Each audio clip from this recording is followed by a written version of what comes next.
Подобра поврзаност со Софија и инвестиции. Општините од истокот од државата намаса повторно го ставаат отварањето на граничниот премин Црна скала кај Делчево. Откако на подобро тргнаа работите со Клепало кај Берово, очекуваат договорот за добрососедство со Бугарија да го забрза отварањето и новој граничен премин. Овој проект би бил од големо значење за жителите, спомнав, на овој регион од наша страна, но и на жителите од другата страна, бидејќи би се скратил патот до главниот град на Република Бугарија, Софија, за околу 40 на километри. Една од придобивките на граничните општини, како што е Македонска Каменица, е и соработката со прекограничните, посебно со Република Бугарија, затоа што таа е членка на Европската Унија.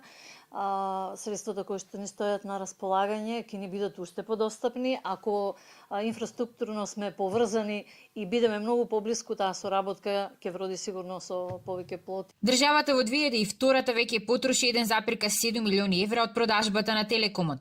Тогаш се пробија и тампонираа десетина километри од Делчево до Црна скала.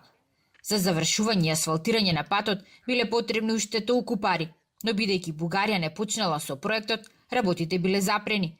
Граѓаните на Делчево сметаат дека тој треба да продолжи. Ќе ни се отвори патот на ке Чостендил, Бугарија. Ќе е фрефренкен и ќе има економијата ќе ни заживее, не? Бизнисот. И треба да се направи.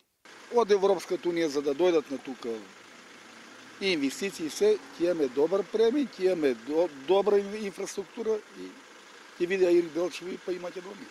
Идејата за отварањето на граничниот премин Црна скала потекнува од 1993 година. Тогаш нашата држава и Бугарија потпишале договор за изградба на 3 гранични премини: Клепало кај Берово, Црна скала кај Делчево и Ајдутски кладенец кај Пехчево. Ниту еден досега не е ставен во функција. Тоа се очекува да се промени сега, бидејќи Бугарија годинава конечно ќе заврши со асфалтирање на патот до границата. 19 години откако Македонија ја изгради потребната инфраструктура за Клепало, вклучувајќи и пат долг 17 километри и современа зграда за потребите на царината и на полицијата од двете земји.